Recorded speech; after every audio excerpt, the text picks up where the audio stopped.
Hello and welcome to Low Budget Gaming and welcome to another first Descendant video. So time to have a look at Ultimate Valby for mobbing in the Axion place. I've been updating the various Descendants for Axion and we have arrived at Ultimate Valby, and overall she's still pretty good.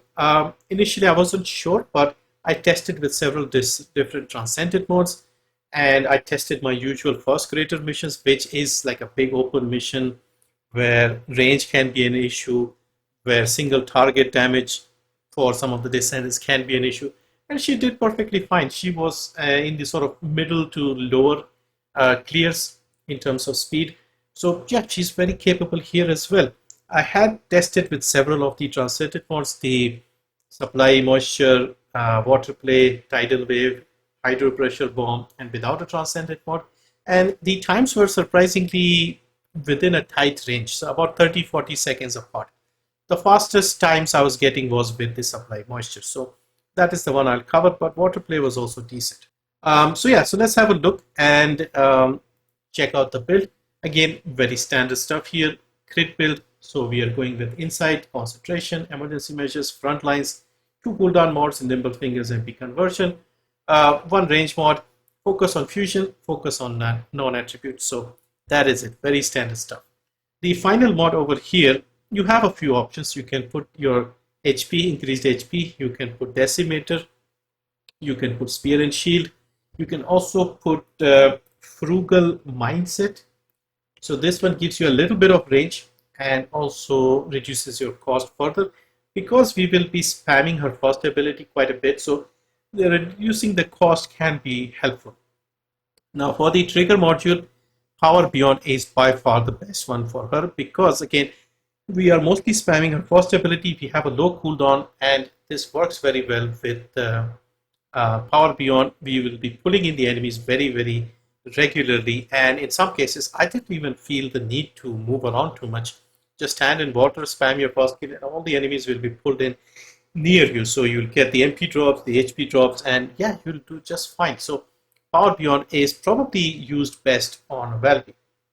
Now for the external components, I'm going with the Dimension Destroyer once again. So if you saw my Sharon build, I was using that on Sharon. You can use the Enlightened Mage here as well. And I was getting close times with both of them. Better times with this one, slightly faster clears. And this also gives a lot more HP, so we don't have to use the HP mod here.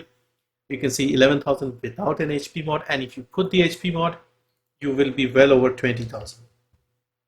Now with so much HP, you can face tank more damage. You can rush in closer to the enemies, especially all these enemies rushing into you and the elites. So you will still be comfortable with 21,000 HP. So up to you how you want to play it. But I think in my fastest clear, I was using the HP mod because I was getting in close to the enemies. For the reactor, we are going with Materialized Mixture Reactor, non-attribute and fusion, and the options we want are cooldown and crit damage. The gun mounting we want are the scout rifle for the beetle and the hand cannon for the peacemaker. You can use either of them depending on how you have set up your Arche Tuning. With the blue beetle in hand, you will get 100% crit rate, and with the peacemaker, you'll get anywhere from between 76, 77 to 85% crit rate. So let me show you how this looks. So 15.385 skill critical hit rate when she's standing on dry land. When you are standing on water, you get the critic piece 100% over here with the blue beetle. Now if we were to hold the peacemaker, 15.385, and we do the same thing, we are getting 77% crit rate. And of course I haven't put the nodes in the Arche Tuning, so this will go up to around 85%, I think. Now depending on how you are playing, which of the external component sets you are using, you can use either of them. With the peacemaker, you will get more non-attribute skill power. With the blue beetle, you get more crit rate. So again, up to you, whichever you prefer using. The Arche Tuning, we have skill in the middle. We go and take the MP. Again, all the skill in the middle.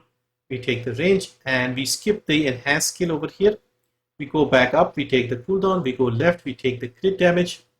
All three of them, and then we go right and all the way up to the Mutant Cell and we are taking non-attribute cohesion. Now, the reason for cohesion over chain catalyst is because we get non-attribute skill resistance from the first ability anyway. And plus, I was not using the Enlightened Mage, so I wanted more non-attribute power. So that's why I'm taking the cohesion, and you can get the 3 enemies down very quickly. So you'll have that non-cohesion all the time. For the inversion, again, we are reducing the MP because we are spamming the first ability quite a bit. So we are reducing the skill cost with the focus boost. We are trying to get some more MP with the selective neurostimulation. And I'm also equipping the launcher, the exterminator, just in case we run into the steel pencil or something and quickly want to break their shells. So you can have this one, or you can pick something else if you prefer. So yeah, and also the MP dog, although I'm not quite convinced how useful the MP dog is, but we are keeping him just gets a little bit of MP back. And yeah, that is it. That is how simple the Valby setup is. Like I said, the clear times were consistent, not the fastest, but also not slow by any means. And so if you like playing Valby, because I know a lot of people enjoy her playstyle, I think she's still perfectly fine. Just spam your first ability, keep an eye on the MP, and you'll be fine.